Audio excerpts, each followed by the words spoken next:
اب ماہ رمضان کا آخری عشرہ چل رہا ہے۔ یہ وہ عشرہ ہے، پیارے آقا علیہ الصلوۃ والسلام نے فرمایا کہ ماہ رمضان کے 3 عشرے، پہلا عشرہ رحمت کا، دوسرا مغفرت کا، اور تیسرا جہنم سے چھٹکارے کا۔ تو یہ آخری عشرہ ہے، تیسرا عشرہ ہے، تو یہ جہنم سے چھٹکارے کا عشرہ چل رہا ہے۔ تو اس آخری 10 دنوں میں، ماہ رمضان کے آخری عشرے میں 2 کام ہوتے ہیں۔ ایک تو اعتکاف، لوگ اعتکاف میں بیٹھتے ہیں۔ تو پیارے آقا علیہ الصلوۃ والسلام ہر سال اعتکاف فرمایا کرتے تھے، پابندی سے اعتکاف ہوتا تھا۔ اور ایک مرتبہ 17 رمضان کو جنگ بدر کا واقعہ پیش آیا، تو اس دفعہ آپ اعتکاف نہیں بیٹھ سکے۔ تو پھر 10 ہجری میں، آخری سال کے آخری ماہ رمضان میں، آپ نے 20 دن کا اعتکاف فرمایا ہے۔ اور پھر انہی دنوں میں آپ نے جبرائیل امین علیہ الصلوۃ والسلام سے قرآن کریم کا دور فرمایا، قرآن کریم کو 2 مرتبہ جبرائیل امین کو سنایا ہے۔ تو حضور علیہ الصلوۃ والسلام پابندی سے اعتکاف فرمایا کرتے تھے۔ اعتکاف کا اصل میں معنی ہے پھر جانا، لوٹ جانا، کسی ایک طرف متوجہ ہو کے بیٹھ جانا۔ تو اعتکاف کو اعتکاف بھی اس لیے کہتے ہیں کہ انسان دنیا سے کٹ کر اللہ سے اپنے دل کو لگا لیتا ہے، مسجد میں آ کر 10 دن گزارتا ہے، بس اپنے دل کی تار کو اللہ کی تجلیات سے جوڑ لیتا ہے، اللہ کی یاد میں مگن رہتا ہے۔ رات ہو یا دن ہو، عبادتیں ہو رہی ہیں، ریاضتیں ہو رہی ہیں، سجدے سجود ہو رہے ہیں، نوافل پڑھے جا رہے ہیں، قرآن کریم کی تلاوت کی جا رہی ہے، ذکر و اذکار کیے جا رہے ہیں، ہر وقت اللہ کی یاد میں مگن ہوتا ہے، اللہ کی طرف ہی رجوع کر کے بیٹھا ہوتا ہے، اس لیے اس کو اعتکاف کہتے ہیں۔ تو دوسرا کام ہوتا ہے آخری عشرے میں شب قدر، رات کو عبادت کرنا اور شب قدر کا نصیب ہو جانا۔ تو آپ یاد رکھیں شب قدر کے بارے میں، یہ کسی ایک رات میں خاص نہیں ہوتی۔ شب قدر 5 راتوں میں گھومتی ہے، اور وہ بھی طاق راتوں میں، جفت راتوں میں نہیں۔ آپ نے ارشاد فرمایا شب قدر کو تلاش کرنا ہے تو طاق راتوں میں تلاش کرو، یا تو 21 کی رات کو، یا 23 کی رات کو، یا 25 کی رات کو، یا پھر 27 کی رات کو، یا پھر 29 کی رات کو۔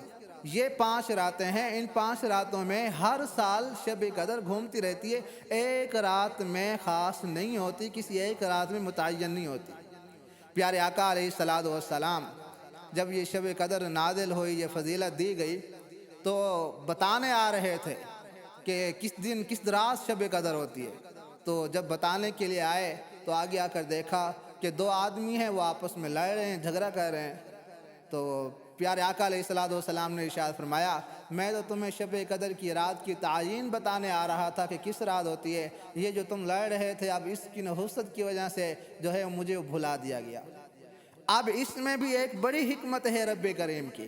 اگر ہمیں بتا دیا جاتا کہ اس رات 27 کی رات کو، یا پھر 25 کی رات کو، 29، 21 یا 23 کی رات کو شب قدر ہے، اور امت کو سبق مل جاتا، پتہ چل جاتا کہ اس رات میں شب قدر ہے، تو فرمایا بتا دیا جاتا اور اس رات شب قدر ہوتی، ہم جانتے ہوئے بھی کہ آج شب قدر ہے، پھر بھی اگر گناہ کرتے تو اللہ کا عذاب نازل ہوتا، اللہ کی نافرمانی کی وجہ سے پھر عذاب کے نازل ہونے کا خطرہ تھا۔ تو اس وجہ سے ہم سے شب قدر کو محفوظ کر لیا گیا، چھپا دیا گیا، بتایا نہیں گیا۔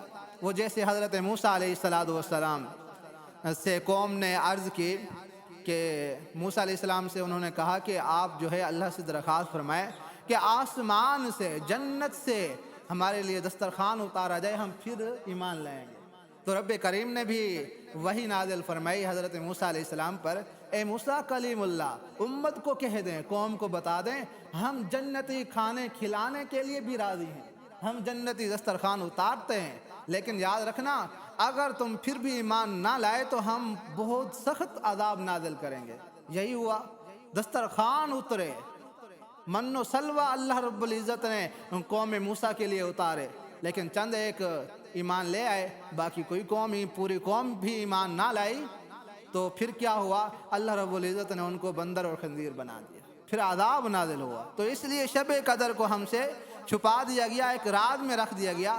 اگر بتا دیا جاتا، اور شب قدر کی اتنی بڑی فضیلت رب کریم نے اپنے پاک کلام میں ارشاد فرمایا لیلۃ القدر خیر من الف شہر، یہ رات 1000 مہینوں کی عبادت سے بہتر ہے۔ 1000 مہینے 83 سال بنتے ہیں، ایک رات نصیب ہو جائے تو 83 سال کی عبادت کا ثواب ہمارے نامہ اعمال میں لکھا جائے گا۔ تو شب قدر کی بڑی فضیلت، شب قدر جس کو نصیب ہو گئی اس کے کیا کہنے۔ تو اس لیے اعتکاف بیٹھا جاتا ہے تاکہ شب قدر انسان کو نصیب ہو جائے۔